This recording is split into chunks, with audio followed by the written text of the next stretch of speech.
But the video is not about him. He's rather what I'm going to be using to scale this big.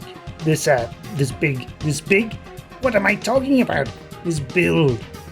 Yes, and so the Ork Fort. So, it comes in 2 halves, more or less. So I'll show you the first half. And it's just over there. Now you can see it's reasonably sized. There we go. So you get a bit of a sense of scale with it. And pretty big. Yes. And that's only half of the Ork Fort. So, let me get these sorted. There's the other half. I'll just make sure I put them relatively close together. There we go. And yes, it's quite big. Probably my biggest build yet. And I've designed it in such a way that it can serve as a kind of entranceway, much like Gorka Morka.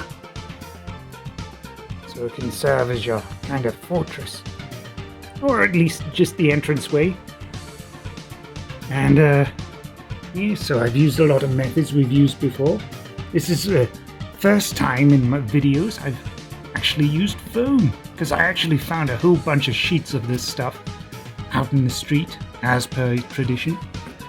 And yes, I was attaching a whole bunch of rivets to the thing, gluing them on painstakingly, and then I decided not to because I was running short of time, so I just got the end of a pen, you know, those retractable pens that you click the bottom off and it, you know, retracts the pointy bit in and out.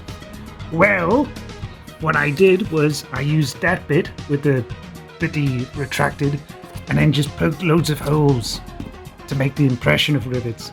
And I thought, that'll do. It was actually an idea I stole off someone else. Well, it's not stealing, it's recycling. That's what it is. Recycling other people's ideas. And yes, so I've made up this crane, and as you can see, it kind of rotates. This bit kind of rotates a bit as well, because it's made from chewing gum tubs. I can actually pop this bit out here, which is quite handy for storage and the such like. And yes, these are wooden stirrers that I've made into I-beams.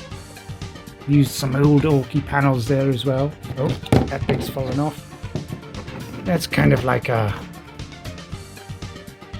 you know, a big tanky thing, just to give it a little bit more glim and glamour. This is the whole thing unpainted, obviously, and I will be painting it all up.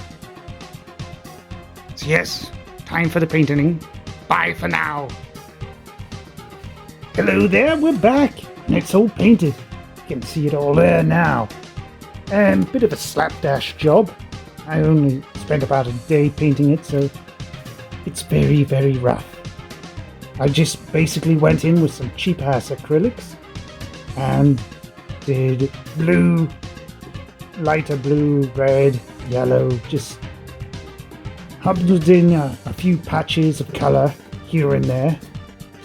And then once that was done, I went over it with the, the White House paint, and just kind of did a dry brush from top to bottom.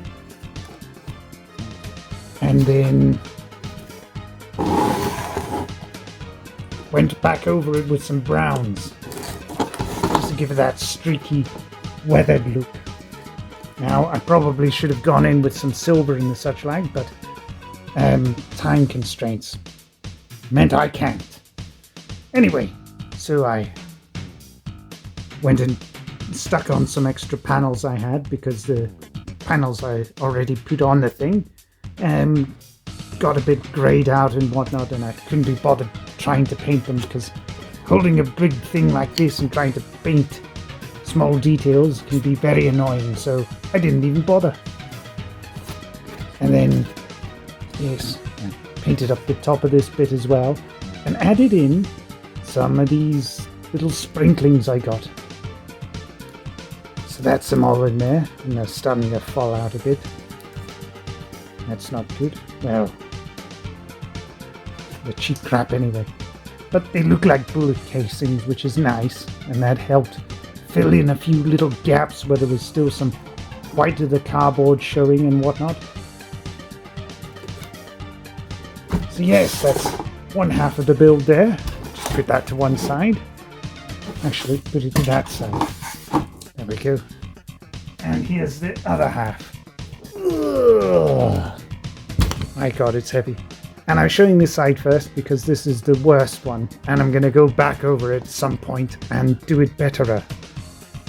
And I'll just start off with the crane here. There we go. Detachable, so it's for easier storage. And yes, as you can see, I've added on a few extra glyphs that were pre-painted after, before. Because it's easier to just kind of hit this all up with metallics and then browns and whatnot. And then afterwards, rather than paint all the individual details and whatnot, just glue on some pre-done stuff like this. Saves you so much time. And then I've added in some wires and such as well, just to break up the color and give a little bit more detail.